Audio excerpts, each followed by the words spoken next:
This is ITV. Certainly the best. Noon on independent television and radio here in Benin City, and the program is Hitches and Voices. Don't forget, Hitches and Voices comes to you courtesy of Network for the Advancement of People with Visible Disability, NABVID. NABVID is a known organization here in Edo State that is advancing the rights of persons with disability, not just in Benin City, but in Nigeria at large. This program, Hitches and Voices, is coming to you live on independent television and radio simultaneously. So we want to say a Happy New Year to our TV audience and a very Happy New Year to those who always find out time to listen to us on radio. My name is Kingsley Okoje, and my guest for today is the Executive Director, NABVID, Melody Omosa Esquire. Melody was with us on our Christmas edition, and today he's with us on our New Year edition. Melody Omosa, welcome once again to Hitches and Voices. Thank you so very much. It's always a delight having you on the program. Thank you very much, and Happy New Year to you, and Happy New Year to our viewers and listeners, our followers on Hitches and Voices. I will not forget to mention our sign language interpreter for today is Olayinka Constance Davis. She's the one doing justice to our deaf community on the program today. Like I said, it's our New Year edition. It's 2026, and I don't even care if I say it so many times. Once again, Happy New Year. We all are looking forward to this year to be a great year for everyone. That is not excluding the disability community.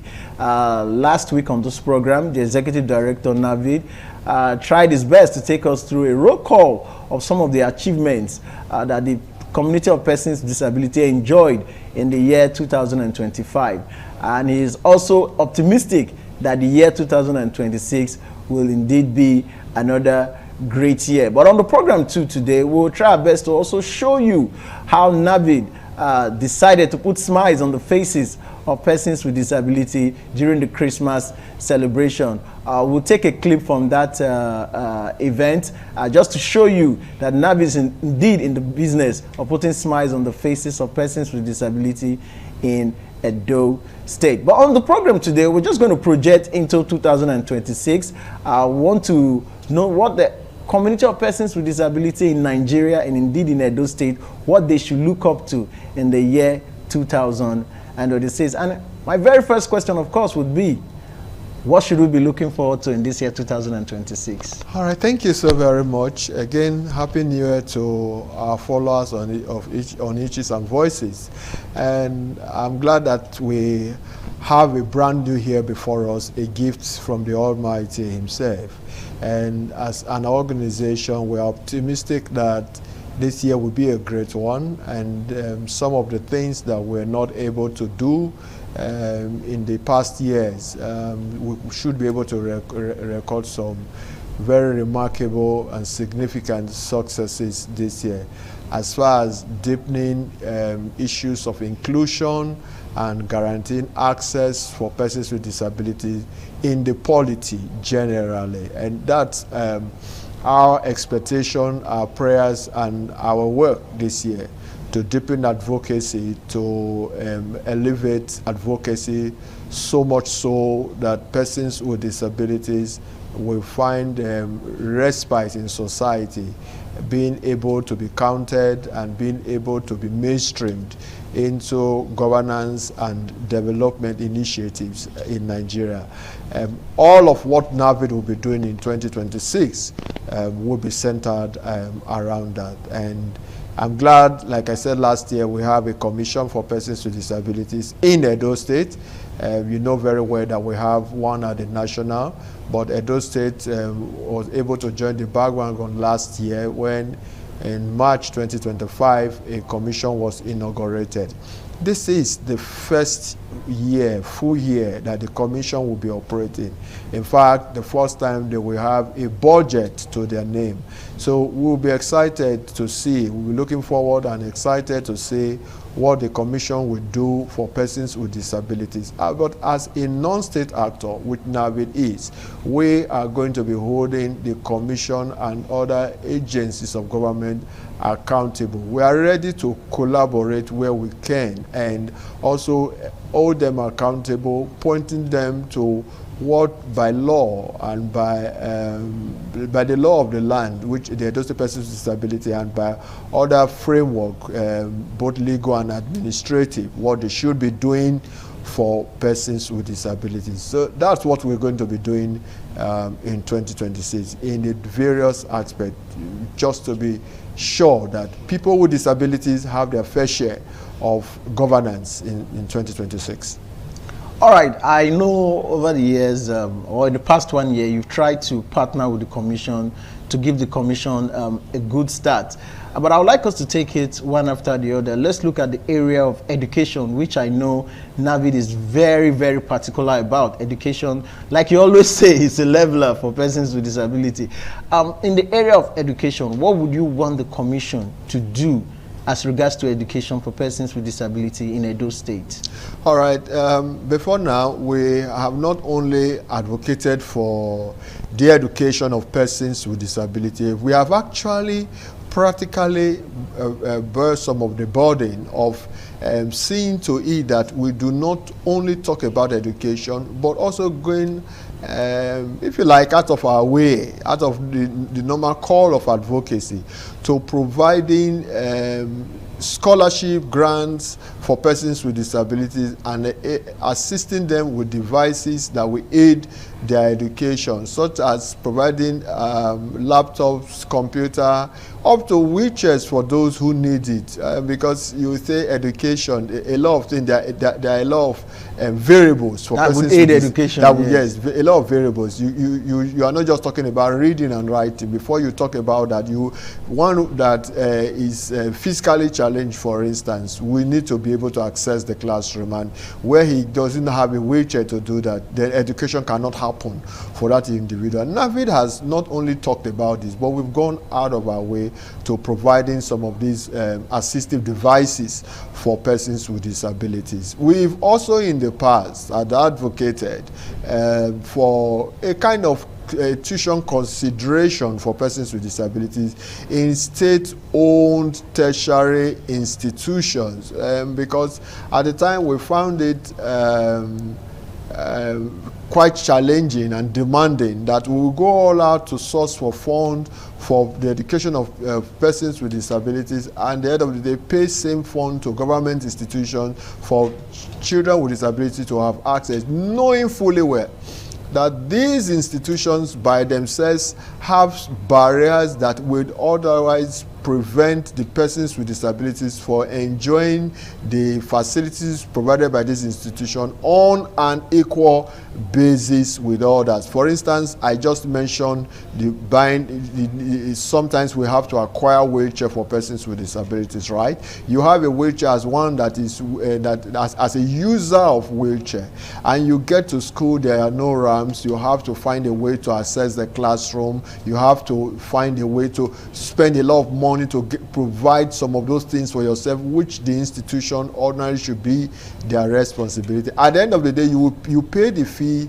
that other students pay. You pay the boarding fee that others will pay. But yet there is no form of succor or relief for you by way of what government provides.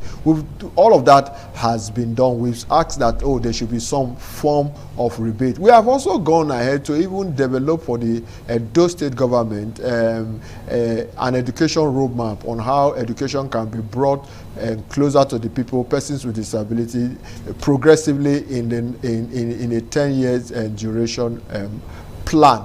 All of that we have done just to ensure that education is accessible to persons with disability. But we now have a disability law that has made education, if you like, compulsory for persons with disability from primary to tertiary level. So our advocacy has paid off. There is a law and there is a commission. What we want to see that the commission does is to liaise with those in the education ecosystem, the Ministry of Education, the State Ministry of Education, the State Universal Basic Education Board, the Board for Technical and Vocational Education, the Senior Secondary Education Board, all of these in the education sector, to find out what they have, their programs, how relevant, beneficial, and adaptable it is for persons with disabilities. So it's time for government to begin to look at their programs, look at their policies, and in this light, the commission should be seen leading that, because that is the mandate. That is their mandate. The law has saddled them with the responsibility for the education of persons with disabilities, and those who are the primary provider of education for the citizenry and residents of Edo State, the Ministry of Education and other like agencies.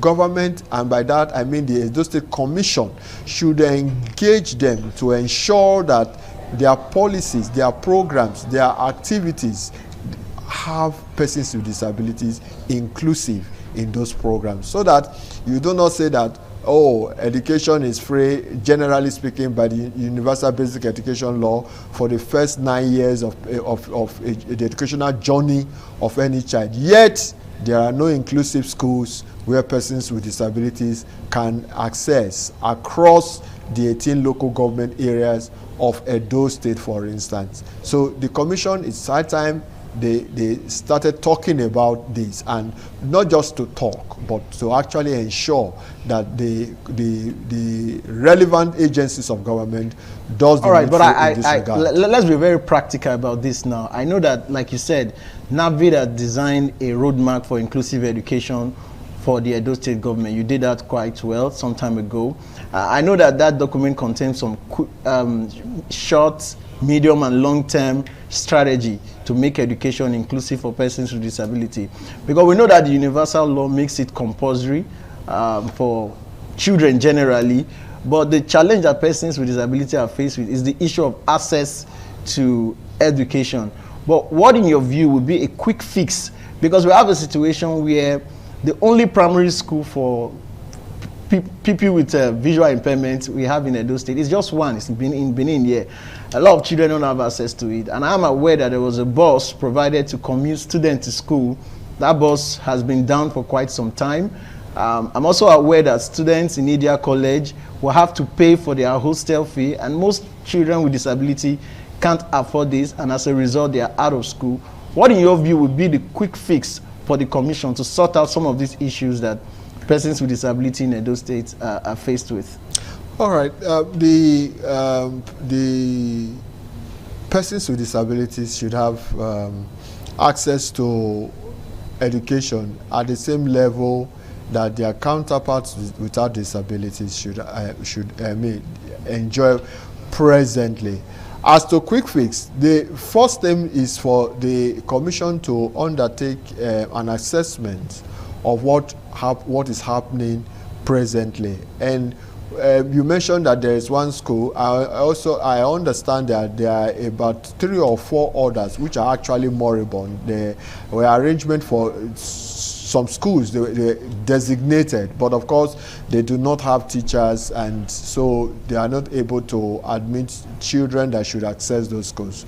But the problems you've just mentioned, having a vehicle that has broken down, having children not being able to pay for their accommodation and all that, the commission should see what is happening presently, take it from where it is, ensuring that what already is on ground, it's working, and take it from where they meant it to take it to the next level of incrementally increasing the participation of children with disabilities in the education space. It's not going to happen overnight, automatically, yes, but we will be satisfied if there is some form of progression in this regard, that, or this is what is, we ensure that what is happening presently is sustained, and you now want to take it to the next level of, okay, this is what we can achieve in 2026, going forward in another 2-3 years we should be able to do this, and that plan needs to be clearly spelled out. Fantastic. We'll go over to the issue of employment, but before we do that, we'll go on a quick break, and when we come back, Hitches and Voices continues.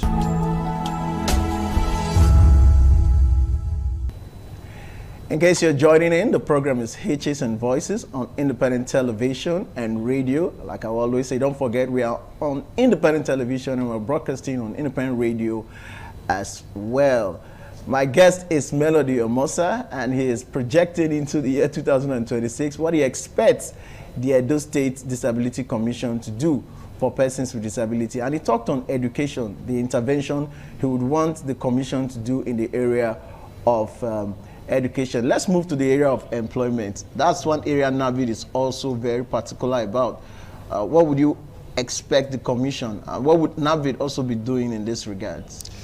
Well, for NAVID, we would work collaboratively with the commission to seeing that employment as far as persons with disabilities happen for those who are so qualified. I often would say that disability qualifies nobody for employment, but society will be irresponsible after you see your children or your citizens or residents with disability, with all the odds, go through school, properly trained, qualified, and are left to suffer, used very advisedly because from lack of employment. How else can they be encouraged? We will work with the commission to see that at least positive step is taken in that regard. But if there's one thing that I know the commission is already doing, they have this in mind and they've already started engaging. I'm aware, for instance, that the commission has met with the State Civil Service Commission and also with the Local Government Service Commission in the state, reiterating, emphasizing the need to prioritize the employment of persons with disabilities in the state. And so I'm confident that now that they have that in their agenda and they are following through, we will also just work to see that, yes, what needs to be done whenever there is employment opportunity, people with disabilities are not left out in that program. I am confident that this would work because this administration thus far is demonstrating readiness to accommodate persons with disability in the state, in the civil and public space, in the Edo State Civil and Public Service. Recall that only last December, there was a standalone employment from one young lady, a physically challenged lawyer, who just got called in September last year. And when in December a request was made for immediate employment to encourage her, encourage her resilience and determination and brilliance, government wasted no time in approving an employment. And I can also report that she has actually resumed work. Her letter of employment has been given to her and she has resumed job. A big shout out to the Edo State government for making do their promise to employ Kindness Dausa, a physically challenged girl. I recall that NAVID made a case for her during our third Rights Above Charity lecture, which took place on the 3rd of December, and government moved swiftly to give that young lady employment. These are the kind of things we want to witness in Edo State, inclusive governance, and the government is smashing action with words. That's fantastic. But we'll take a break from all of that. Like I said in my intro, NAVID did a palliative disbursement to some persons with disability just to make them feel the moment of Christmas, and that was indeed a delight to see. We'll go to that video now. We'll come back. We'll continue our conversation with the Executive Director, NAVID. We'll be back.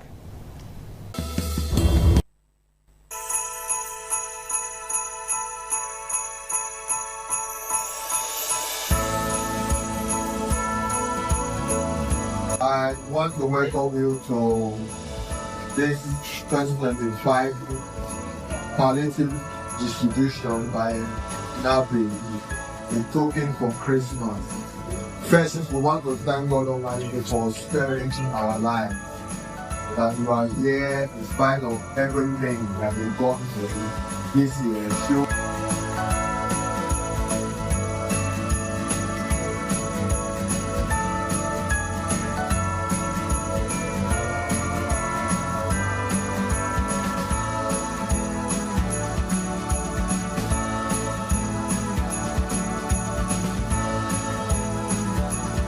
and I want to also say thank you to NAVID for this palliative in order for us to be able to have a beautiful Christmas.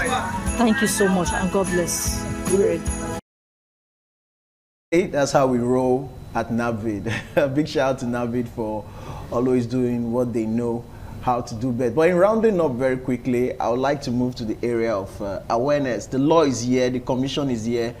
But what's not so much present is the issue of awareness. How much do people know about the law? I'm aware that the law provides a moratorium period for people to adjust public buildings, for example, when it comes to building code, making public building accessible for persons with disability.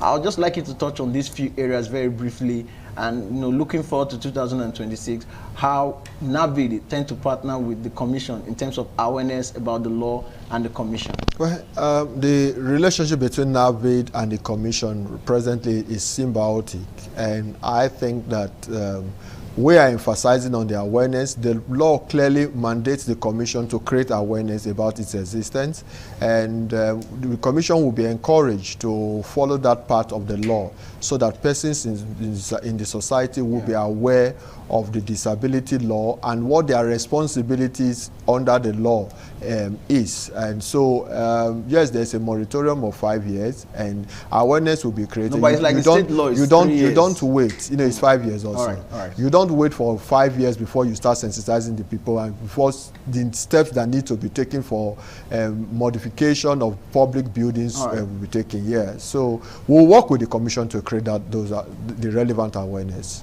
2026 promised to be a very good year for the community of persons with disability in Edo State and in Nigeria at large. We know it's also going to be a campaign season, a campaign year moving towards 2027. And we hope the disability community in Nigeria will be part of that conversation moving towards 2027. It's a wrap on the program today. We'll do this again next week. My name is Kingsley. Perhaps before I just, let me also thank the founder, management, and staff of ITV. It's the very first edition for 2026. They've been our very big partners. So kudos to them. Wishing all of them a very happy new year and a prosperous one at that. We know ITV is very disability friendly, so shout out to ITV management and staff as well. We'll do this again next week. Today, my name is Kingsley Okoje, saying spot the hitch and be a voice.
ITV, certainly the best.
This is ITV.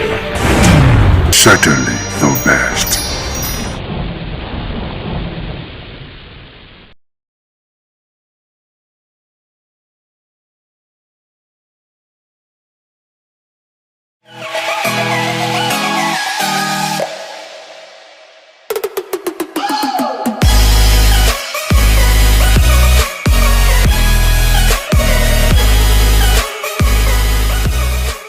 All right, guys, it's another lovely Monday evening, and of course, it's my pleasure to have you join me on yet another amazing episode of your number one rendezvous for guys on television, and that's none other than the Guys Hangout Show on independent television, reaching you live from the city of Bronze. Yep, I love to call it the city where the king is truly king. Now, for starters, the Guys Hangout Show is one show that teaches men to prioritize themselves, to put themselves first, to take very good care of themselves, and to invest in themselves.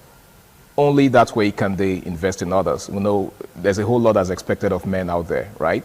As a man, you are, in fact, like some adages would say, the moment you are born as a man, the world is on your shoulders. So you can't afford to fail, because if you fail, it means that you have failed everyone around you. So basically, it's not easy being a man. My name is Harry Aigboje, and of course, it's my pleasure to say welcome on board once again. Now, I'm not alone. I've got an amazing gentleman with me, and together, we're going to be taking a look at a very, very interesting conversation today. Now, he goes by the name of Michael Imagbejian. It's good to have you in the house, Michael. Thank you very much. It's a privilege to be here again. Absolutely. It's been a while. I mean. Yeah. A bit of work. I've been swamped at work, so only one or two things, So how's it been, though?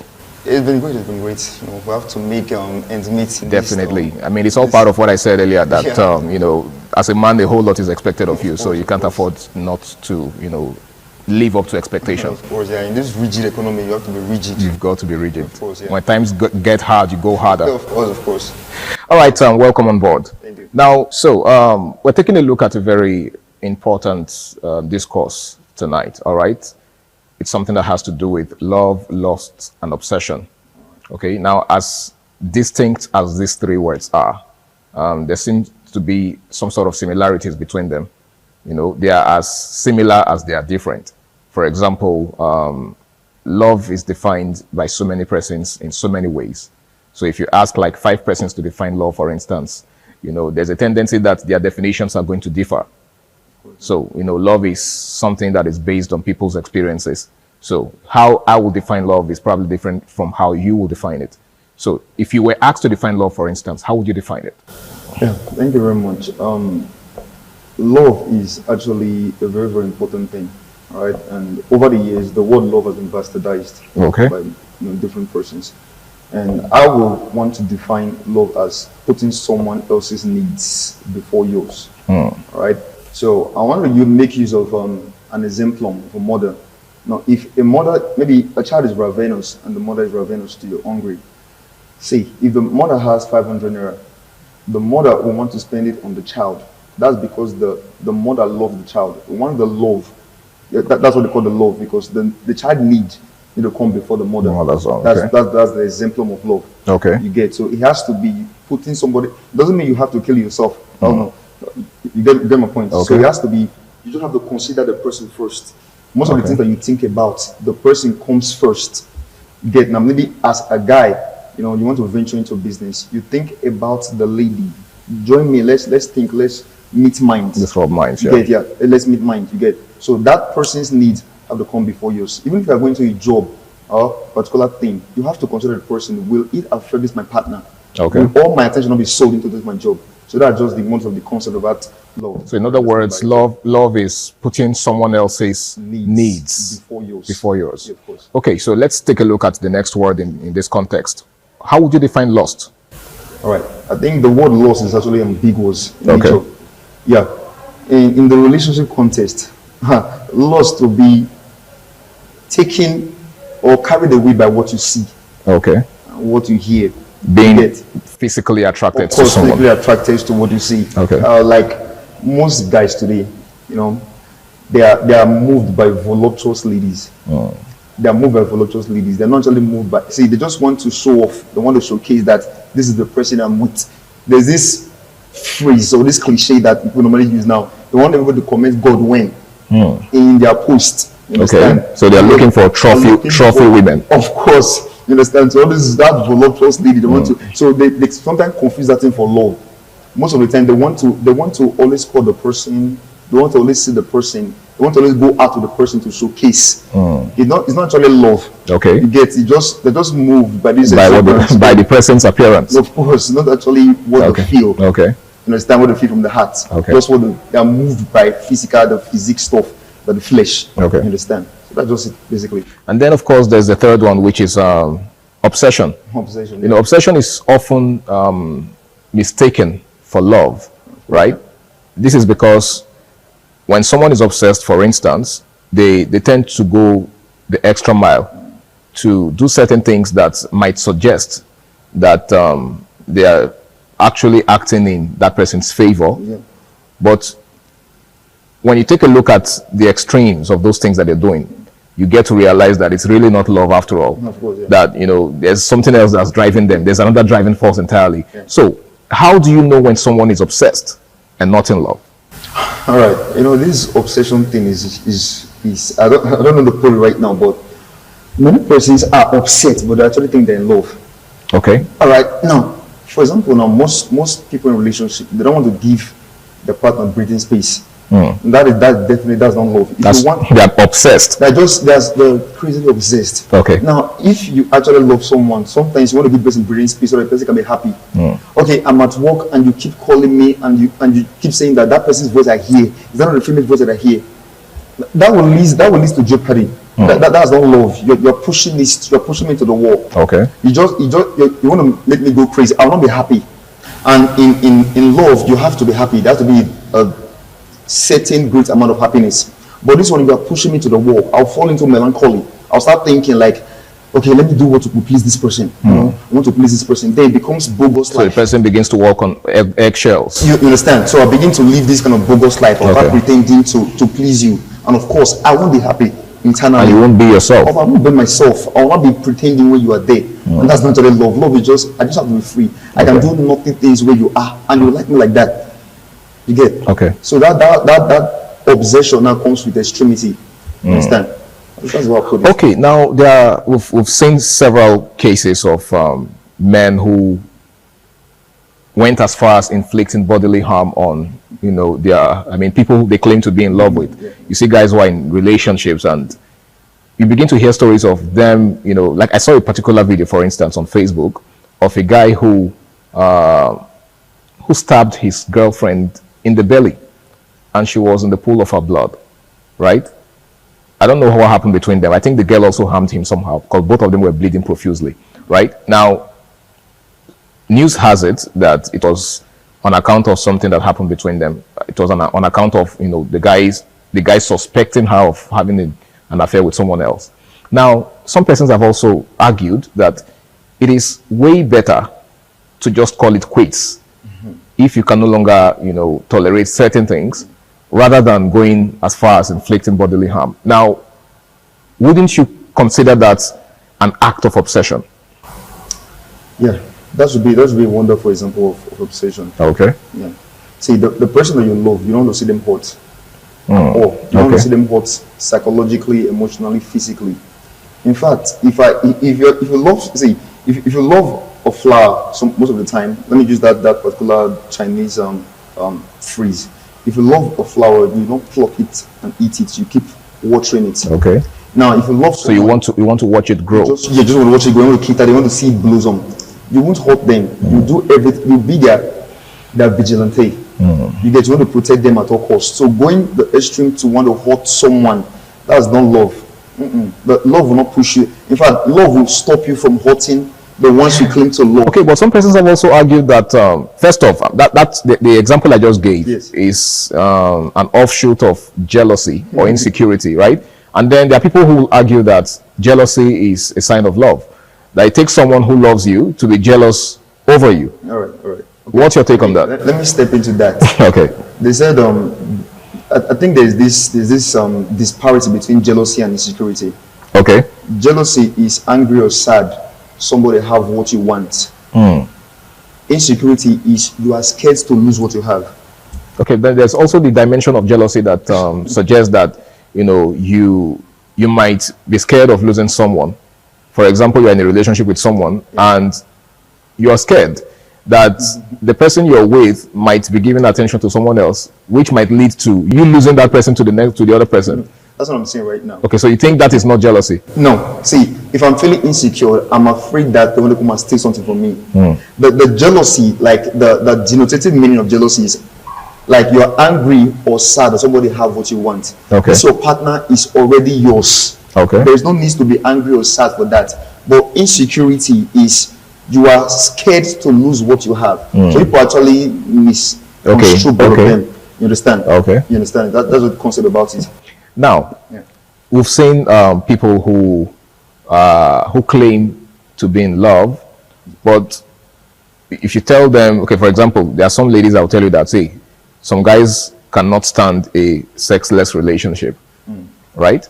And then the moment you tell some guys that, see, there's no sex in this relationship, we're just going to keep it, you know, casual, you know, keep it as platonic as possible. And then they'll tell you, no, it can't work. Now, how can such guys claim to be in love? Do you think that's love? Do you think love is possible without coupling, without sex? Yeah. Because we're looking at this now as regards, you know, the lust part. You know, this is like a tripod: love, lust, and obsession. So I want us to look at it holistically. So do you think it's possible for someone to be in love without being lustful? Yes, thank you very much. That is very, very, very possible. In fact, I think it's more healthy not to have sex, especially in this period, not to have sex in a relationship. Okay. Because most times right now, you see some guys, they get tired of the relationship when the sex becomes too much. Before you know it, they want to look elsewhere for fresher meat. You understand? So okay. It's actually do possible. you mean do you by any means are you by any means referring to over familiarity? Yeah, over familiarity. So you get too familiar with it. Yes. Sometimes maturity comes in. Maturity. What is that? Let's have a talk, right? Let's have a tete-a-tete, like what should we and what should we not do? See, if the girl says she doesn't want, that's when the love comes in. You have to respect it because it's not bad for her to reject sex. She says she want to keep it for you. As a responsible man, you should applaud her. Okay. And do your level best to protecting that stuff, protecting everything about it. Knowing very well that it's still going to be yours in the long run. Yours for eternity. So Okay. you don't have to rush. That's where the love comes in. So most of the time, love brings in understanding. No matter how crazy somebody can be, it brings in understanding. Sometimes that love for that person. See, if the girl say, "I don't want that," if you force yourself or you get to do it, maybe against her will. Yes, you will hurt her, and somebody that you love, you can't hurt the person. So that's where maturity comes in. You know, so that maturity there have to be this agreement, this consensus that we don't want this particular thing now because, well, it's not actually a need. It's not actually a basic thing that we need right now. Okay. Because it's just like a flash before it is gone.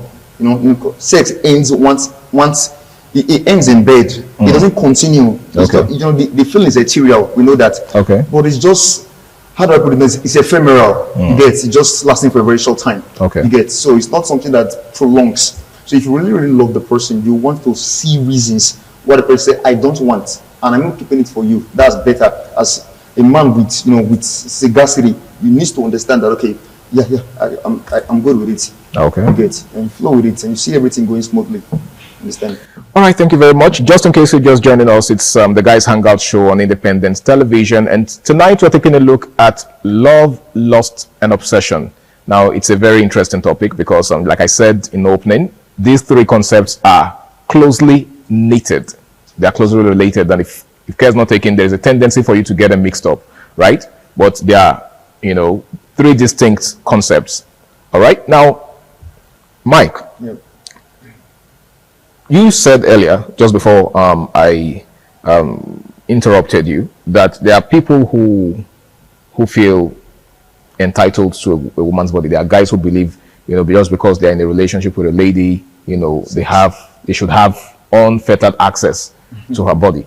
Now, if you tell them what you just said, that they have to respect a woman's decision to keep herself till marriage, they will also tell you that, well, at least I'm taking care of her. Does that also mean that I should withdraw my finances or do you understand? What do you make of that kind of notion? All right, that's a poorer mentality. A man that has future plans for a lady and matured upstairs, we don't want to do that. First of all, I don't think she forced you into spending for her. Okay. It was out of willingness. But we've also seen situations where a lady would, gaslight or manipulate a man into spending for her. Some of them don't outrightly ask. Yeah, of course. Yeah. You understand? I mean, Valentine just came to an end, and of course you know what that means. A lot of guys were under intense pressure, to live up to certain expectations, like buying gifts, sending money, taking care of her and all of that. Some of these ladies don't outrightly ask. Yeah. They just, all they do is just complain and tell you, oh, I need to make my hair. Begin to compare you with. Do you understand? And begin to, in fact, some of them will even tell you about their friends and what their friends' boyfriends are doing for them. Guess what? Do you know that my friend Benedicta, the boyfriend, exactly, indirect. So exactly, so some guys see that as an indirect mode of making demands or making requests. What do you make of that? All right. If you don't have, let the person know you don't have. Okay. That's where it comes. In the outset of the relationship, you should know you should want to get, to this thing with, the person, this extravagant person. This person is spendthrift, only want to ask you for money and everything. It's not the kind of person you are with. You're dealing with, okay. When at the outset of the relationship, you knew that this is the kind of person that he is, and you went eventually. So you're saying that guys should take their time to vet, of course, ladies that they are getting involved with. Them, but not for too long. Okay. You don't be too long. You can study them, know the kind of person you are with. Because some of them can just change up their colors, that camouflage surprises in relationship. Okay. Understand? So the truth of the matter is that most of these guys, they don't force you. See, if you know your pocket, go along with the pockets. You don't have to kill yourself. If a guy dies because of a girl, another guy will continue from where he stopped. Not just that, another guy will follow her to your burial. That's the painful part of it. So you don't have to die for a lady. Do the way your pockets can cut your coat according to your cloth. Of course, according to your cloth. You understand? So just do the way you think you do. Don't go beyond that. Don't go beyond to please. Human wants are insatiable.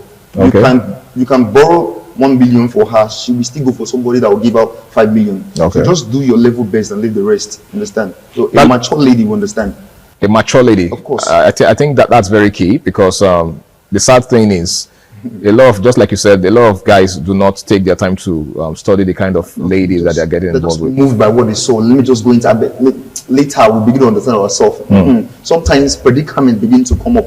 And it begins to reveal people's true colors. Good. That's when you now hear that if I knew this how you were, I wouldn't have entered a relationship with. That's a pang, for people to hear. If I knew you were like this. Okay. You knew from the outset. You just turned the blind eyes.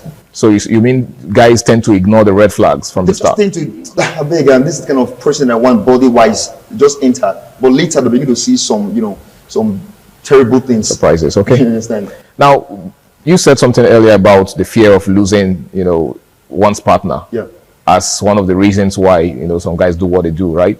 Now, do you also agree? Because some persons will tell you that, say, if you want to know if someone loves you, or if something belongs to you, or if a bird, I think there's an adage like that, like if you want to know if your bird is loyal to you, release it, let it fly away, right?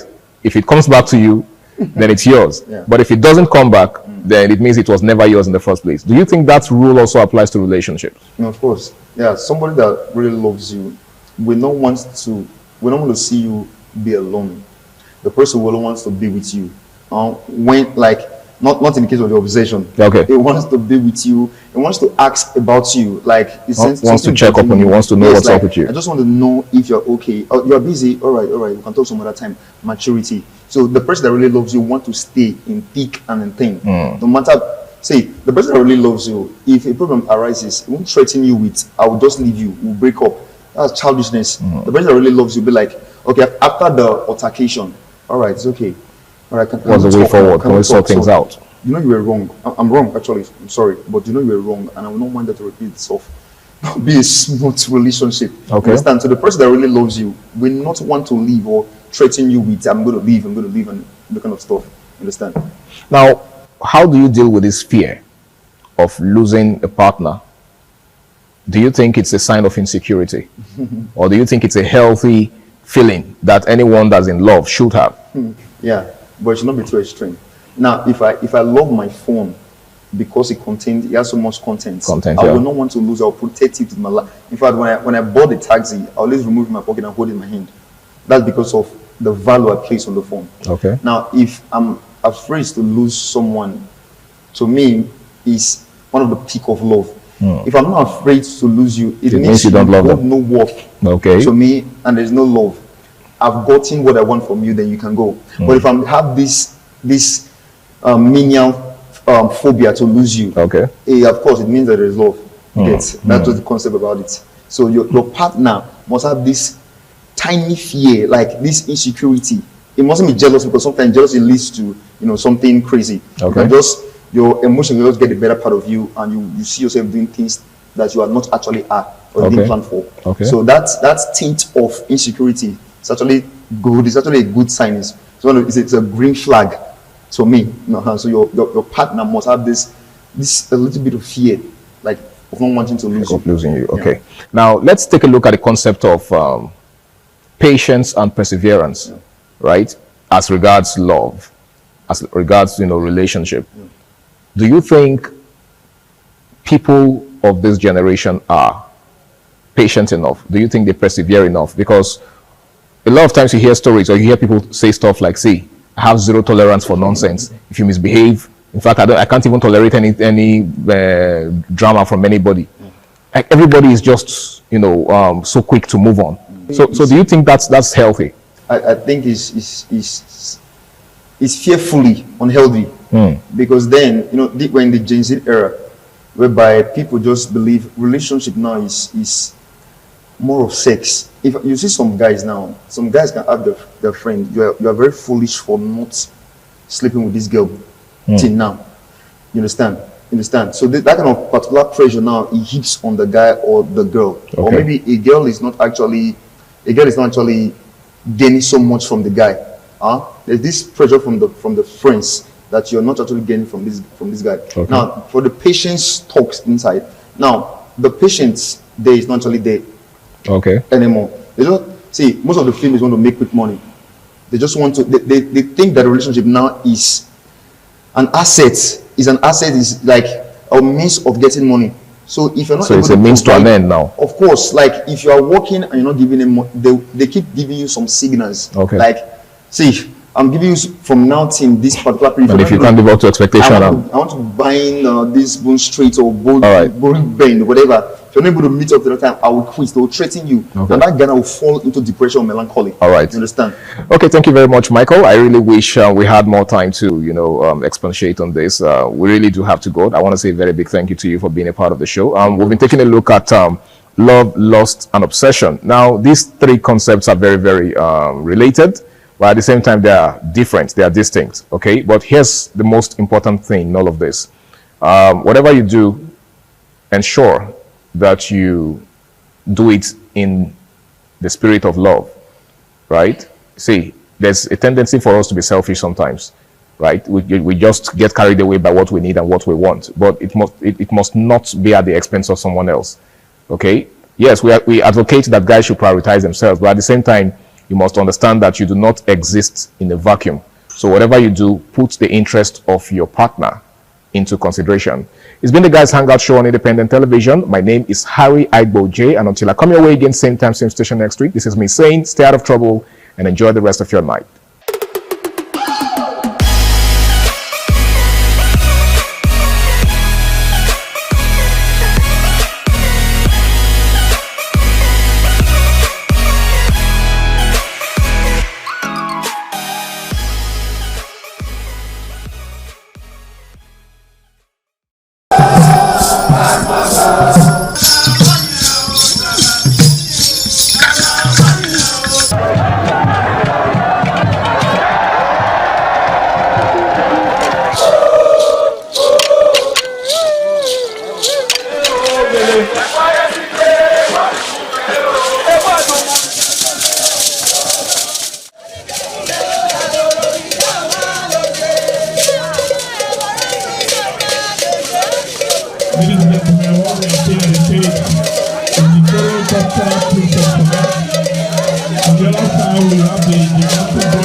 ITV, certainly the best.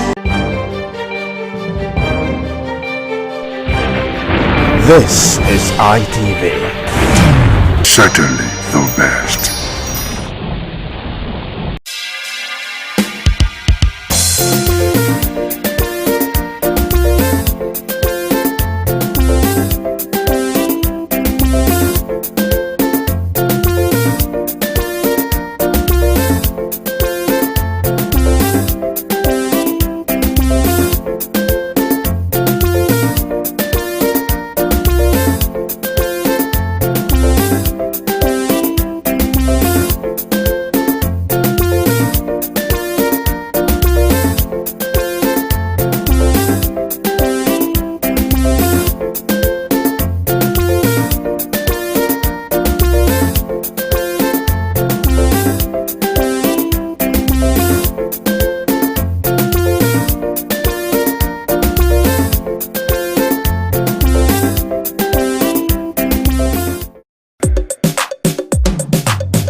This is ITV. Certainly the best.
Good afternoon. Happy New Year. Because this is my first time this year with you. It's always an exciting time on the current affairs program, 60 Minutes Nigeria. My name is Egosa Osamudiame Agbolao. It's always a delight to have you on the program. I must tell you that this new year is promising. This new year has a lot in the offing, and by the grace of God, it will be a good year. I have in the studio a very, very reputable clergyman, an entrepreneur, and also an educationist, Dr. Royal Ayimere. Happy New Year, Doctor. Thank you, sir. Same to you, sir. Yeah, you're welcome to the studio today. Thank you for having me. It's always a delight to have you in the studio. Thank you, sir. So, I must admit that today's topic is very crucial. Very crucial because the way you start a new year determines how the year will be. That's right. And I must tell you that only yesterday, that's on Wednesday, doctors, NMA precisely, took to the streets to protest against kidnapping of a medical doctor, kidnapping of Nigerians, and of course, making the work environment very unsafe for them. They've given ultimatum, and it's very disturbing that crime seems to be on the increase, even in Edo State. So we are looking at how can we solve this problem. And I know that Dr. Ayimere has a lot to offer. We'll be discussing it. We need to solve this problem. The youths need to be given opportunities to do well. The youths need to be encouraged. They need to be given jobs. They need to be given opportunities so that they'll be engaged. The youths have a lot in their brains. They need to be given a very conducive, level playing ground so that they can strive, they can do well, because they are the future leaders. Well, I'm not to do the talking. Dr. Royal, it's very disturbing when the doctors took to the streets yesterday to protest against the kidnapping of their colleague and the death of one of their colleagues in Edo North. It was very, very pathetic. Yes, it's so sad that we have found ourselves in such a precarious situation as a nation and as a state, because, you know, when we started talking here, people feel that, oh, these people are jobless. People, they don't know what they are saying. And you see, it has gotten to a level where everybody is bothered now. Yes. Because even the high and the mighty, nobody is safe. Okay. I know for sure that these hoodlums and these agents of darkness, if they have their way, they'll be hijacking plane at in the sky. But because maybe they don't have technology for that yet, you could see that the escalation of these barbaric acts is alarming. And I think it is not the time to tell government to wake up. This is the time to tell Nigerians to wake up. Okay. It's not just government alone that will fight it. It's not just only security men alone that will fight it. Everybody, all hands needs to be on deck, because we can't sleep now and with our eyes closed. Everywhere, every corner, Abuja, Benin, Ekpoma, Auchi, everywhere, is everywhere. You see, the other day, I'm a pastor. Yes. I belong to Pentecostal Fellowship of Nigeria. Yes. And the other day, some of our pastors were kidnapped. And they were demanding 50 million per person.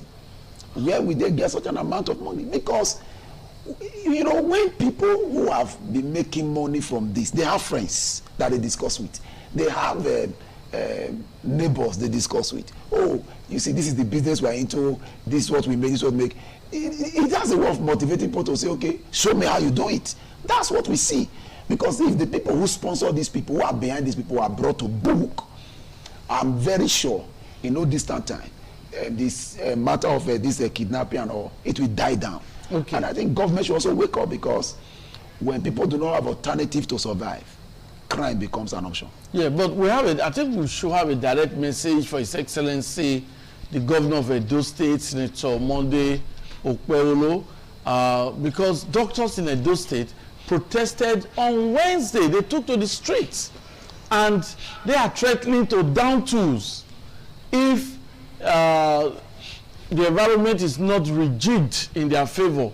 If a conducive environment is not created for medical doctors to operate, because for a medical doctor to have been kidnapped and to have died in the den of kidnappers is very pathetic. Look at the number of years that individual spent in the university to acquire formal education, to acquire medical training, very rigorous training. To even gain admission through JAMB to read medicine is difficult. So for that individual to have gone through that, gain admission, acquired medical training, and his life just wasted like that. If doctors are not protected, who will now treat the people? Who will now take care of the health of the people? So that protest yesterday, on Wednesday precisely, by medical doctors is very germane, and it's a wake-up call to His Excellency, the Governor of Edo State. Probably maybe something needs to be done about the security architecture in Edo State. The vigilantes need to be encouraged, need to be equipped more. Maybe we need to give them technological gadgets that they can use. Dr. Imeri, now if doctors are complaining, if they down tools, that will be a big problem for the health sector. Yes, I know. I was coming to that. Yes. You see, it's so unfortunate that life being wasted, that have gone through so much process to get to that point. But you see, the reason the doctors are complaining is because it has gotten to them now. A lot of people have been complaining. A lot of people have been kidnapped. But I'm not saying what was done was right. Yeah. The protest is a wake-up call that every one of us should wake up. You see, I sympathize with the Nigeria Medical Association, and I sympathize with the family of the deceased. But you see, I think where we are now, this is not just a job for security personnel alone, like I said. It is a job for Nigerians. And I think, like what you said, the local vigilantes. Yes. Because I have been canvassing in this studio. We are overdue for state policing. Because the number of police that we have in Nigeria, the last time I checked, it was, I think the figures we got was that it's 400,000.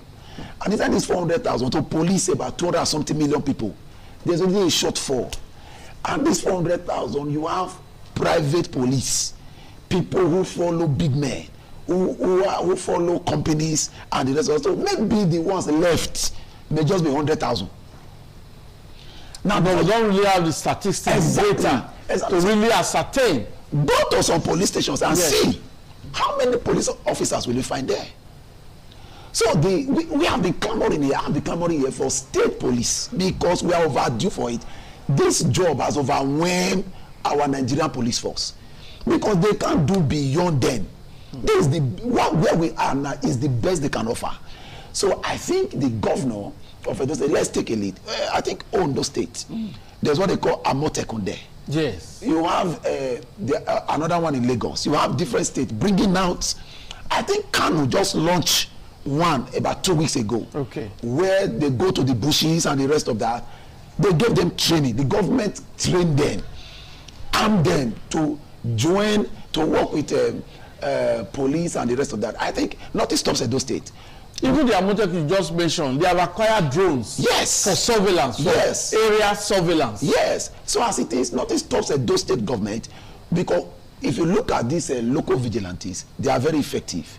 When they were at work during Obaseki's regime, you could find out that kidnapping dropped drastically, because even areas where policemen will not dare to enter, these vigilantes will enter.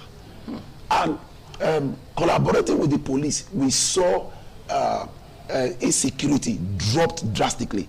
I think it's that time the government look into that direction, bring these people up, And if it's to give them, if it's 1 month or 2 months training, quick training, let them be trained and let's deploy people. As a matter of fact, for me now, I think it should be any Nigerian that is 20 or 25 should be given security training so that at least let's know, let's be sensitive to our environment and let's work with the security operatives and let's get our environment secured. Okay, we'll just take a break now, and when we return, we'll talk more about this very, very disturbing scenario in Edo State, in Nigeria, talking about the insecurity that has crippled socio-economic activities. Dr. Roya just mentioned the previous administration, the vigilantes then, we saw what they did. In this administration, we want to see an improvement on the previous administration. We shouldn't go back. We shouldn't decline. Rather, Edo State should move forward. We know that Governor Okpebholo really has the interests of the people at heart. The way he has made comments, the way he has spoken, but we want to see action. The people are not happy about the security situation in Edo State. So, Governor Okpebholo, the people are appealing to you. You need to do more in terms of security of Edo State. We'll talk more after this break. ITV.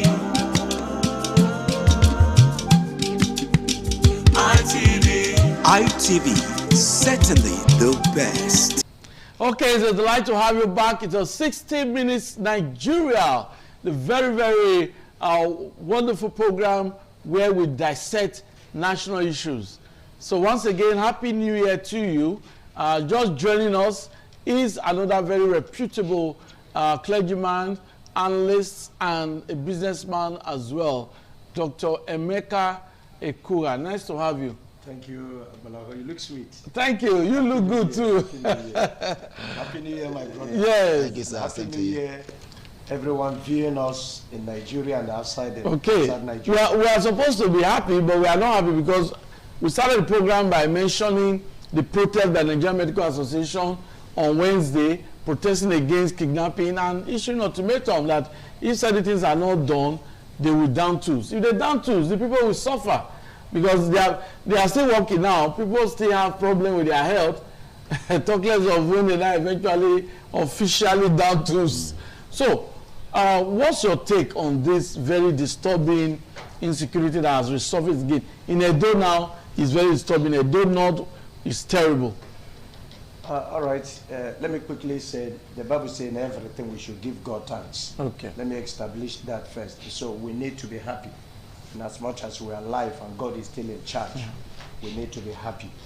Unfortunately, our country is not something anybody should sleep and close eyes when it comes to insecurity. And it's not very peculiar only to Edo State.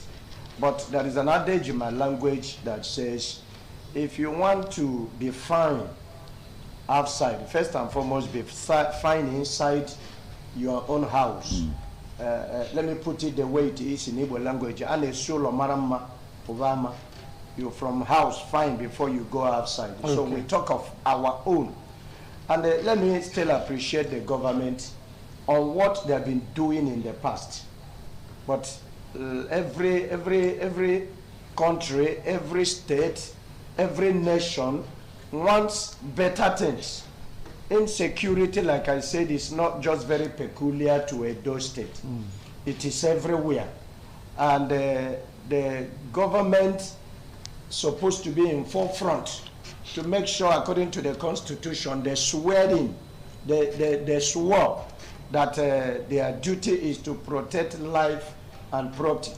Is what is expected. Whether the governor knows about it, the government knows about it or not, everybody must be pointing hand on him because he's #1 security officer of a state. In Edo State particularly, everybody will talk about Senator Mondo Okpebholo, whether he hears it, whether he knows it or not. He has a commissioner on security. He has a special advisor on security. Then he has other supportive security agents in the state. The Nigerian Army is there. the Nigerian police is there, the Nigerian Navy is there. You also go down, you talk about the vigilantes, you talk about the Civil Defense Corps. These are security personnel, and it is his duty. In 1, 2, 3 occasions, I've noticed him call the security chiefs of the state. I don't think he called security chief of the state to begin to party. He called them to fashion a way how the state can be at peace. Of course, what we've seen in most states as regarding security is now a cankerworm. What we see in Nigeria at large, the nation at large, regarding to security, is a thing that everybody is afraid, including the elect. Everybody is afraid. So, from the federal, measures to be put in place. Serious measures should be put in place. The medical doctors want to down tools. They have given 78 hours to the state governor as regard to insecurity and what befalls one of their colleagues, a very young boy of that matter, who have just come to start life. The question is, has the government been able to find out what killed the young man? Which set of people killed the young man? Why the blame goes to the governor is because a situation of this nature, he should be able to ravage what exactly happened with intelligent reports. When things like this are happening, he will not just give a marching order. He should be able to call the security chiefs, and they should find that they should ravage out what exactly happened, which people carry out this very act, this very demonic and satanic act. And the chief security personnel following together or coming up together should be able to use the intelligent reports to say that it was exactly these henchmen that are going out, the evil henchmen, because not all the cattle rearers are wicked or killers, but these particular people that are always been taking blood, killing those taking life they cannot give, they should be able to find out from them. Let me bring in an idea. I remembered a case of, is it Enugu State or Ebonyi State, something like that. The governor rolled out drones. The purpose of this was because of insecurity. Yeah, drones. Drones. And this is the most of the purpose of security votes. Yeah, that was Enugu State. Yes, Enugu State. Yes. Now, if other states, other governors has this insecurity as a serious threat to their state, they should go extra mile. They should go extra mile. The federal government, the administration of President Bola Ahmed Tinubu should be able to say that a governor in a state do this. I give the governor in other states a matching order. How did he raise the money to do that? Raise the money in the same formula, because even the tax people pay in every state in this nation is enough to tackle this evil beasts called insecurity in the nation. Now, in Edo State in particular, if the medical doctors down tools, people will die more. People will die more. People are dying with one particular sickness or the other when they are at work. How much more when they are not there? And what is their anger? Their colleague was killed. I want to see in the den of kidnappers. One is in the den of kidnappers. And there is no security intelligence to find out where these people is to rescue them, or where the other person is. Not him only. We're only talking about the one we just had, and because the medical personnel are taking action. What about the ones you didn't hear? That's what I said. Yeah. What about the ones you didn't hear? Yes. And who is talking about it? The common men in the communities are even afraid to come out because they don't know who is watching and who is hearing and who is giving information. There are informants everywhere as regard to this insecurity. Agbalawa, I must tell you the truth. Most cases, it is the boys in the community. And if you still look downward, you find out that when there is no job for these young boys, what do you expect? Government should also make every possible available channel to create more job opportunities. I heard from a side ear that even the vigilante are not being paid. We'll talk about that, but that will we be. need to. Yeah, we'll talk about that. That will be after this break. But let me just quickly highlight an important fact that Dr. Emeka Ekuga just brought to the fore, and that is Enugu State model. The acquisition, Enugu State government purchased drones. These drones is for surveillance. I think Edo State can also do that, where they will have a monitoring room. Most of our leaders, most public office holders, they travel abroad. Now, when you are in the UK and there's an emergency, there's a number you will dial. Once you dial that number, there will be emergency responders. Government have officials who will respond to your call. You tell them the problem, they tell those who are to rush there to rush to your place. Why can't we have that in Edo State? Why can't we have a monitoring room? Why can't we have drones? Drones that will be doing area surveillance? Why those in the monitoring room will be downloading the videos, the photos, the information? This is important. We're in a digital world. We don't have surveillance cameras at strategic locations, even in Benin City. Only yesterday, there was a news where the Akoko Edo chairman visited victims in the hospitals, different hospitals, where victims, a kidnap attempt that was foiled. We commend the Edo State Security Network for that wonderful job in Akoko Edo. They foiled it, but so many people were injured.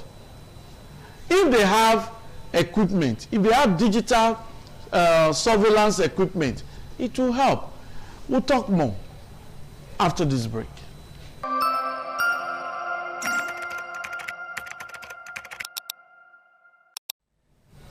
Okay, so delight to have you back. The final lap of the program, 60 Minutes Nigeria. We are really delighted that you are there enjoying your 60 minutes with us. This country actually deserves collective effort to reposition it. But we cannot shy away from the fact that the day a governor is sworn in, he has taken an oath of allegiance. He has pledged to protect lives and property. In Edo State, it is very disturbing what is happening now. We know that Governor Monday Okpebholo has publicly assured the Edo people of better welfare, of improvement in living standard. That's the reason he's doing a flyover at Ikpoba Hill. He's doing another flyover at Adesowa Junction. This is a governor that has promised the people improvement in welfare. But Mr. Governor, the people cannot enjoy welfare when there's insecurity. It means that a lot need to be done to rejig the security architecture. My guest, Dr. Roya, talked about the need for state police. I know that he's our both state governor, but this issue of vigilantes is just a way out. Vigilantes should be paid. We've seen what happened to EXMA by the previous administration. EXMA is just like, each official in EXMA is like a civil servant. He earns salary. Vigilantes should be paid. They should be encouraged. They should not be made to be depending on one Okagele or one community Noge to survive. No. The state government must have a structure salaries for vigilantes so that they will be accountable. He who pays the piper dictates the tune. Dr. Roya, I believe that this issue of salary for vigilantes is a must. It's long overdue. Okay. Because you can't expect people, sir, yes, who are with arms to be on the streets. Our weather is so hot. They'll be under the sun from morning to evening, and they are with arms, and they are not paid. An angry man, for God's sake, a hungry man, for God's sake, is an angry man. And he's with arms. He's hungry. No payment from any quarter. It's just for him to arrange with one or two. What we are seeing now, it could also be a factor to what it needs to where we are. The problem in this nation, see, sir, is beyond talking on paper. Because we see federal government coming out, inflation rate has dropped, GDP has grown, this and that. This is paper talk. Reality on ground shows, sir, yes, the taxes Nigerians are paying is going up. Salary earners, wages is very low. Look at the reality on ground. People are angry. People are hungry. No job. People graduate from school, no job. Somebody graduate from school, managed to get a job, is being kidnapped and shot dead. Then, what do you expect? The average Nigerian is like he has given up hope for this country. Is that the reason for Jakpa traveling out of Nigeria? That is it, sir. That is it, sir. Because these politicians, most of the politicians, where are their children? See, I can tell you for free, as we approach the election, you will discover, sir, that the insecurity will drastically drop. Because there are people behind it. Because they will tell them, relax, let's conduct the election. The atmosphere will be calm. President Goodluck Jonathan said, let's extend the election by 2 weeks. Let's curb some things. The insecurity then, it came down. Sir, if we must fight this, it's not about governor or no governor. Everybody must come together. This matter, government should wake up. Government must be sincere that, hey, these vigilantes that are working, how can you expect a man to be working and is not being paid? Will it not be? We are going to investigate that. This issue of vigilante. It is a fact. We hope to get information on this salary thing. It is a fact. They are not being paid. I mean, even the police, are they being paid properly? We've seen increase in police salaries and promotions. Leave that thing. As a police officer, the uniform you are recruited with, that's what government gives to you. They are the one to get their boots. They are the one to get their uniform. Go to some police station in the evening. They don't have petrol to power gen. They have to use torchlight, light from phone, to write and do all that is. Go and check. Whereas we can even install solar facilities in police stations nationwide. So what we are seeing, in fact, this is beyond even bringing vigilante. I said, boys from 25 years should be recruited. There are countries that are once you are 25 years old. That's what Ukraine is doing now. That's what Russia is doing now. There is a security in our country. Once you are 18, they recruit you. Yeah, take arm, defend your territory. Doctor, if your son is 25 years now, and you see the way the country is going, and the federal government, they have been calling for recruitment, with the boys going. When you see how your mates are being killed in the process, in the field, will you allow your child to go? The problem is that we've mixed it for long.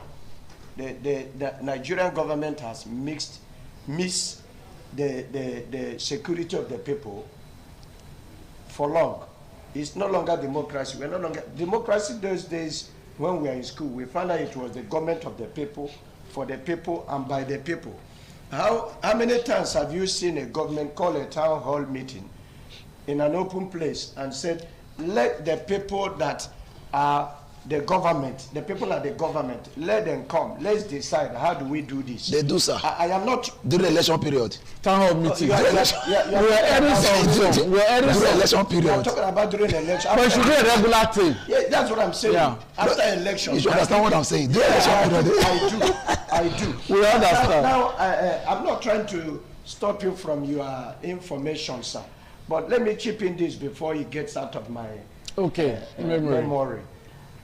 the government should find a way to bring the community leaders, okay, the kings, the chiefs, like you mentioned the other time, the heads of communities, what do you call them? Enoge, Okagele, youth leaders. Whatever, youth leaders. The government should go beyond saying, we have a town hall meeting, we don't know who attended and who did not attend. Like in Edo State, I want to encourage His Excellency, Senator Mondo Paulo, the governor of Edo State, to expand the focus on security to this angle. Yes, that's to the youth leaders, in each community, known as Okagele, the Enoge, they are not all the Ojonwe, the kings.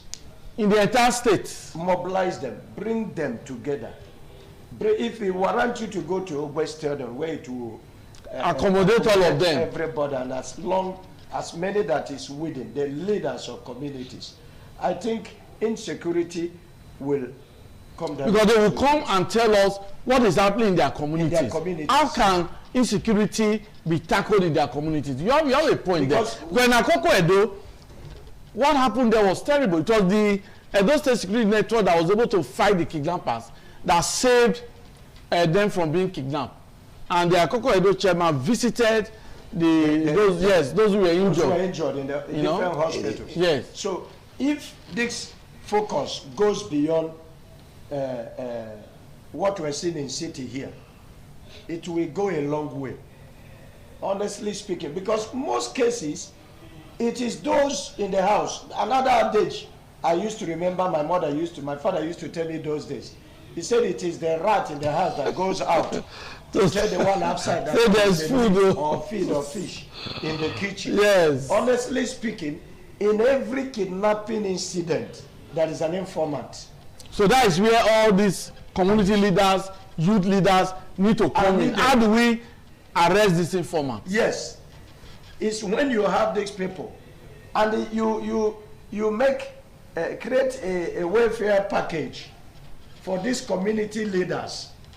If there is no proper assignment given to them, what stops you as a government to say in this very community, let there be an SSA, senior special assistant or special assistant or special advisor in every community as regard to security today. And when you do this in each of the communities, the special advisor or senior special assistant or special assistant will come back to you and say, my community was peaceful yesterday.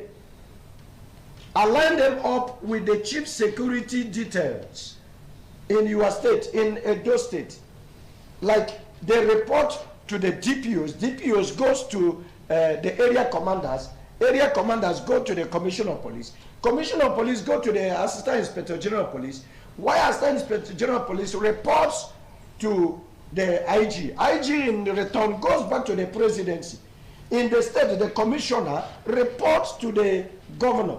And when we have security reports in daily basics, we should be able to know how we can unravel situations. Those days I used to understand when they say red spot.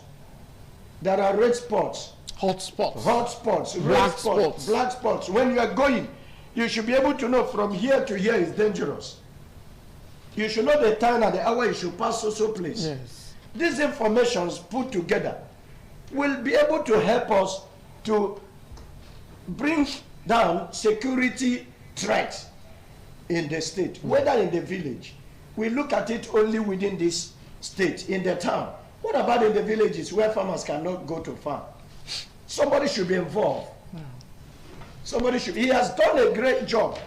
For you to sleep and close eye well on Christmas season and New Year, there was no killing here, there was no killing here, it was an excellent, strong move by His Excellency, the Governor of Edo State. You understand what I mean? When they say court fight here, court fight there, court fight there, as soon as he come on board, he makes sure that didn't fly again in the state. Who are you to come out and say you be this? Your house will first go down. They will carry you drop one corner. Your father will not be happy to say that a house they labored for years with pension money and everything is being brought down. Nobody will be happy about that. And everybody now begin to say, no, even if you want to give somebody a house in your an apartment in your house, you will ask, where do you work? What do you do for a living? I hope you are not a cultist. And by the time you establish all this, you issue a house to somebody who is worth having a house in your house, or in your compound, or in your home. So what are we trying to say? Mr. Governor should go beyond bringing in only the chief, the security chiefs. I overheard my doctor talk about state policing. State policing is something of the federal, and I think they're working towards that. They need to be fast about it. They're working towards that. They need to be fast about it. The vigilantes has been on ground to complement state police, but it's not enough. In the night, if you see them, if you are going home in the night in your community, you will see them block road with torchlight. People don't even obey them. And they don't send. Somebody will tell you, how will I go and risk my life when there is nothing attached to it? I'm not being paid. And they want me in the night. Many of them are trying. They will stand on the road in the middle of the night. And once it is around 9, 10, 11, they go house. So you've created the open doors for the evil men and women to begin. Thank you very much, Dr. Emeka. We'll come back to you. Dr. Royal, now, just assume that Mr. Governor, Senator Monday Okpebholo is listening to you now. Assume he's watching you now. You want to offer him advice, practical advice? What do you think he should do to quickly fix the situation on security? Thank you. The first thing he will do is that, my first counsel to him is that these hay losses that he bought, okay, and then these security operatives, that the security architecture, he should call them and give them a marching order. I want this state to be calm. I want peace to be restored in the state. I'm very sure that if he gives that marching order, within 48 hours, our security men, they know what to do. They are Nigerians are intelligent people. In any structure, any field you find them, very intelligent people. They will deliver. That is that. I think another thing I will also say is that security should not be politicized. Should not be politicized. We should not play politics with security. Because what we find is that when you see somebody from the north being a DPO in an area is not familiar to, things like this can thrive. But if somebody from that community, I've always canvassed, let somebody from Edo State be the commissioner of police in Edo State. He knows the environment. And you remember Pario Saende of blessed memory, how he was able to apprehend the enemy.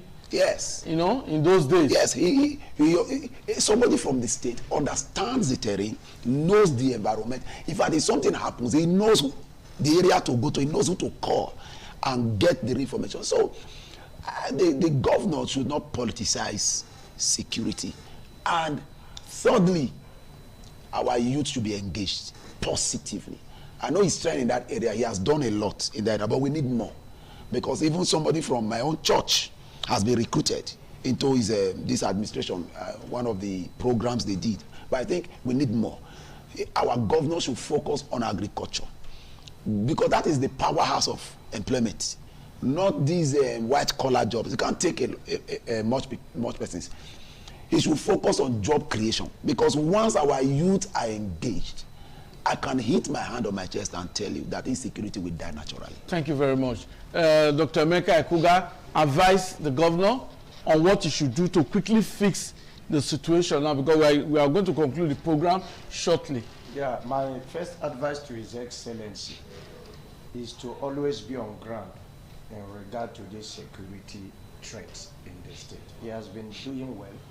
He has been trying his best, but he should go beyond only the chief security personnel. He should go beyond that. He should time to time call for security meetings of communities, engage the communities, and also, like a doctor said, give the security on ground a marching order. I saw him when he went to inspect the roads. He has contracted to contractors. He was bold enough to say, you guys are doing well.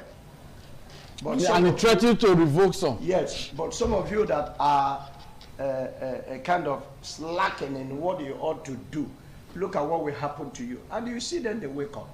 So if you do same, he has the power to say, although federal government post commissioner, federal government post the commandant in the civil defense, federal government post the brigadier general in the commandant, the 4th brigade, or any of the brigades, that all now see the entire area.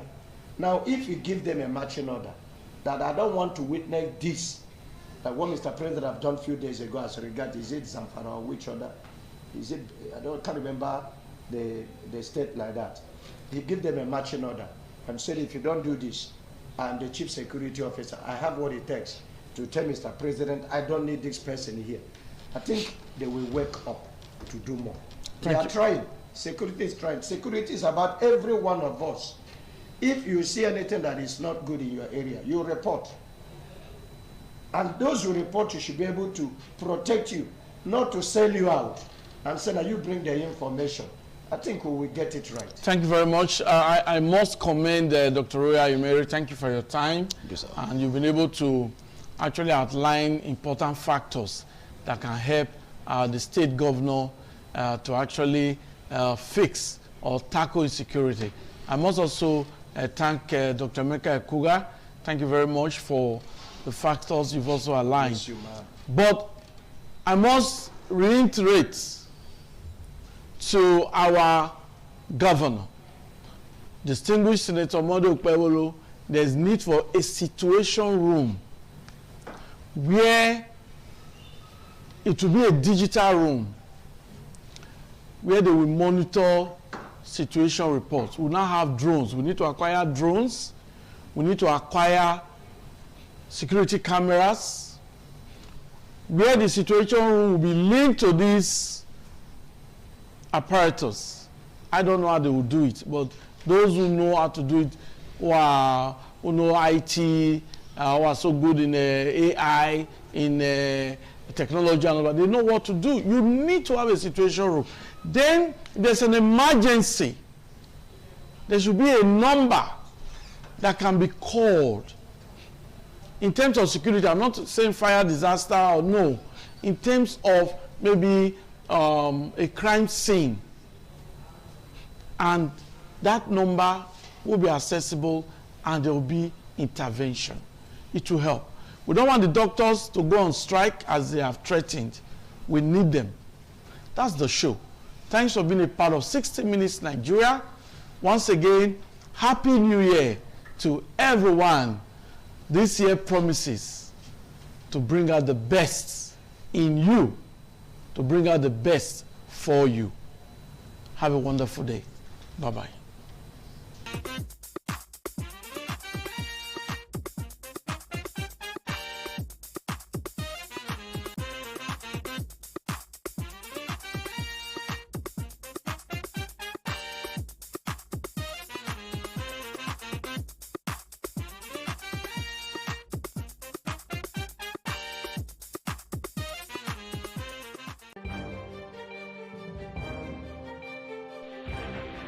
This is ITV. Certainly the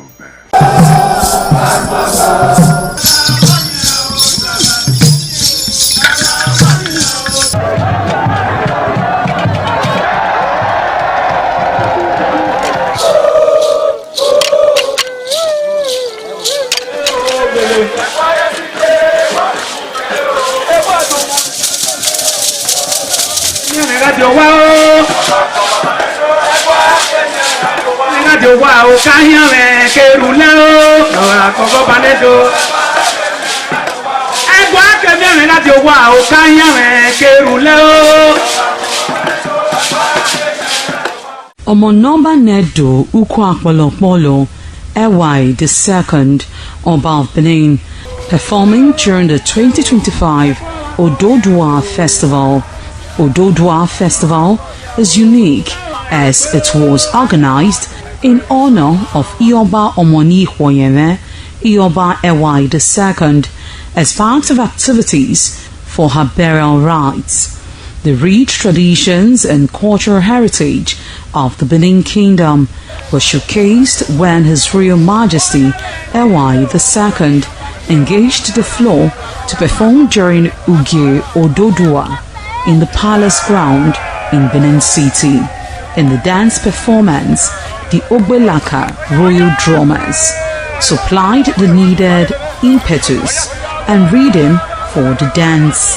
However, tributes are paid by the head of Benin deities to the monarch, who was the cynosure at the event. The event can best be imagined as the spiritual rejuvenation, stunned, spectaculars and guests at the colorful ceremony. 7 masquerades representing 7 spirits and deities conveyed different meaning in company with the head of the deities of Benin, with the Oba of Benin, who exhibited a grand cultural dexterity in his dance steps.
The Ekoko masquerades from Ute village, whose cult is connected with Obaeware and his mother, Elere, appear on this occasion to bless the Oba. Ekoko is a ritual masquerade that dances to please the guests and the Oba.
ITV, certainly the best.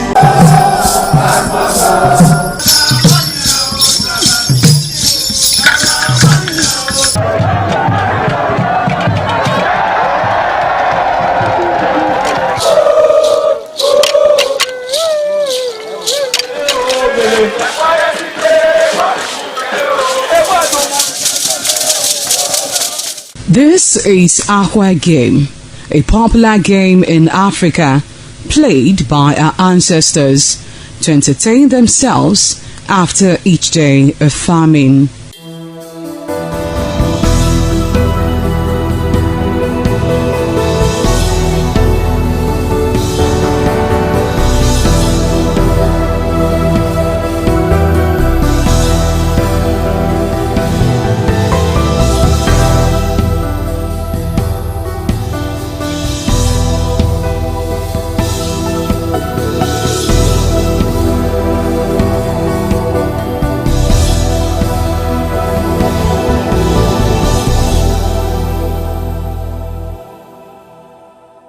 It is also relevant in our coronation in Africa.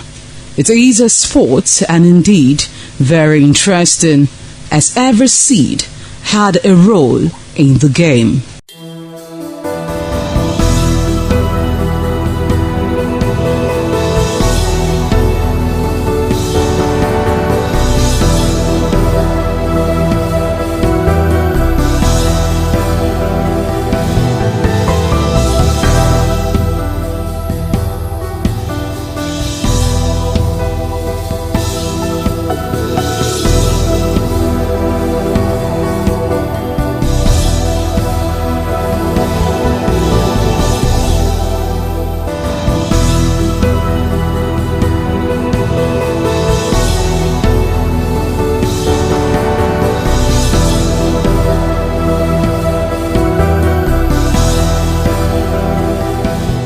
Playtime is 45 minutes per set.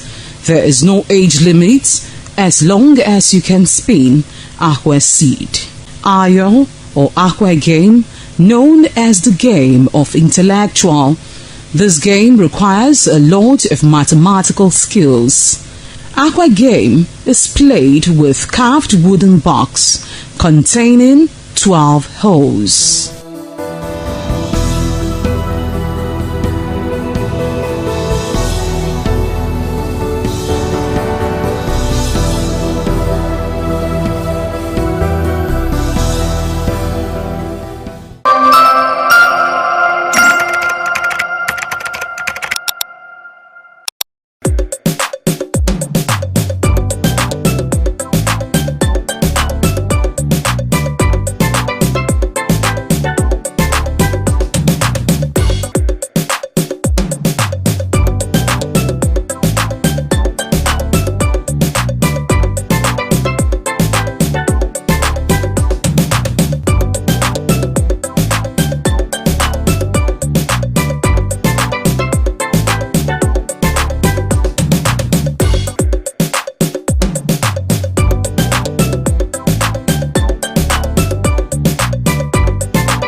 ITV, certainly the best. ITV, certainly the best.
ITV, certainly the best.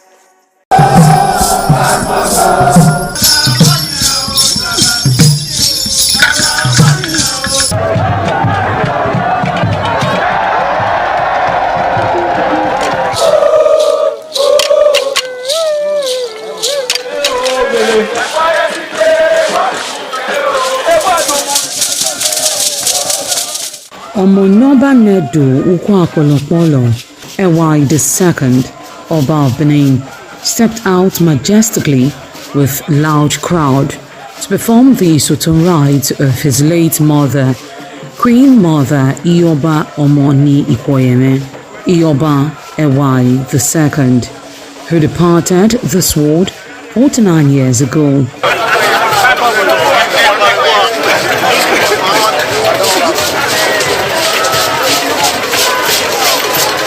Isoton is a traditional rite of the procession in memory of the departed person's spirit in Benin Kingdom.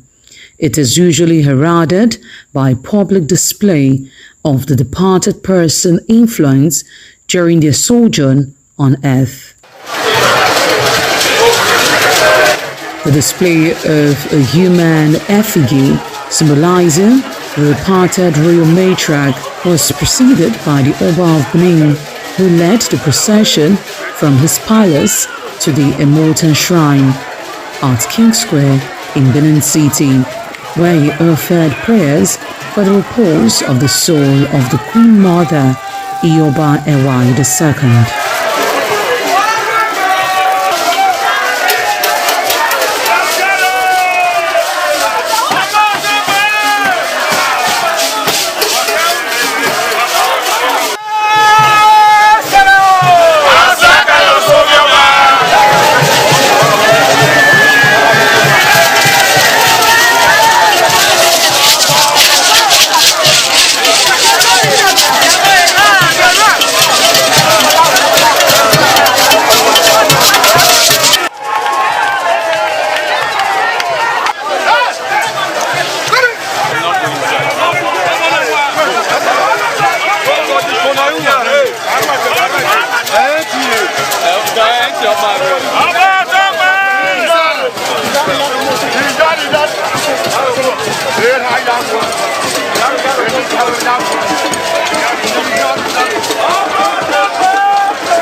Thereafter, the priest assigned to the Immortal Shrine offered Oba Ewai II items for Isoton on behalf of his family.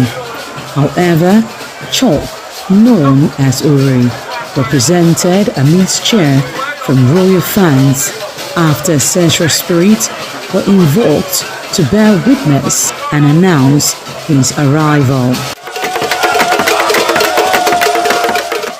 On his way home, Oba Ewai paid tributes at various pilgrimage sites, including Queen Idia Tomb, the Side Oba Market, where a cheerful crowd of traders abandoned their wares to catch a glimpse of the royal personage and join in the celebration.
ITV, certainly the best.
Ugieni Madonna, in Mazegno, Orero, always near Agbo, Manazo, or Ugieni Madonna. You will have to serve the community for 30 years before you come to this stage.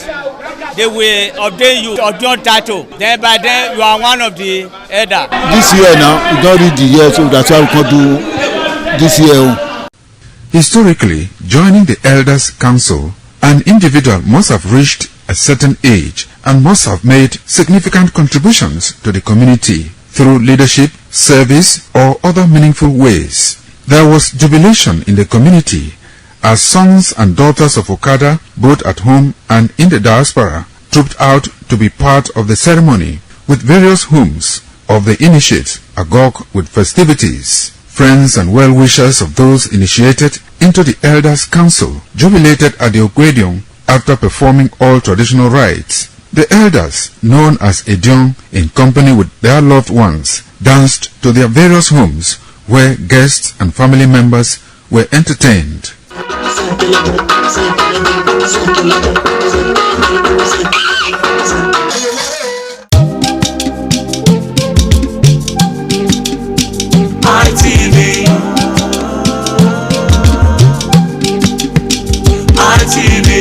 ITV, certainly the best.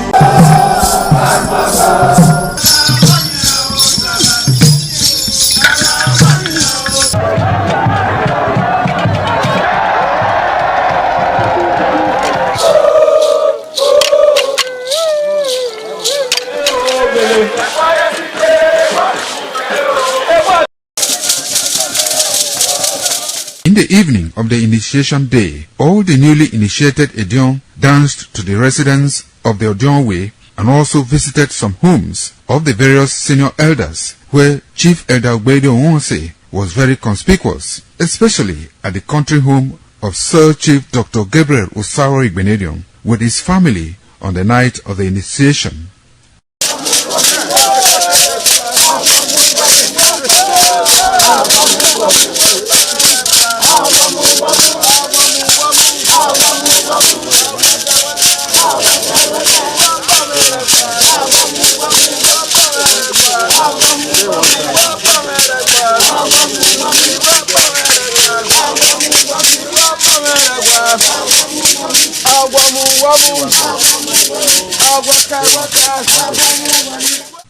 On the following morning, as part of the rites to be performed by the newly initiated Edion in Okada town, the initiates, led by Chief Elder Ogbeide Onwonse, visited the Esama of Benin, Sir Chief Dr. Gabriel Osaro Igbenedion, at his Okada country home residence to pay homage and appreciate him for all he has done in the development of the community, which has placed Okada in world map. They also thanked him for his role in the success of their ceremony. They commended the Esama of Benin as a custodian of Benin cultural heritage and for revitalizing the age-long tradition of the age-grade ceremony.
He said he likes me, that he wants me to be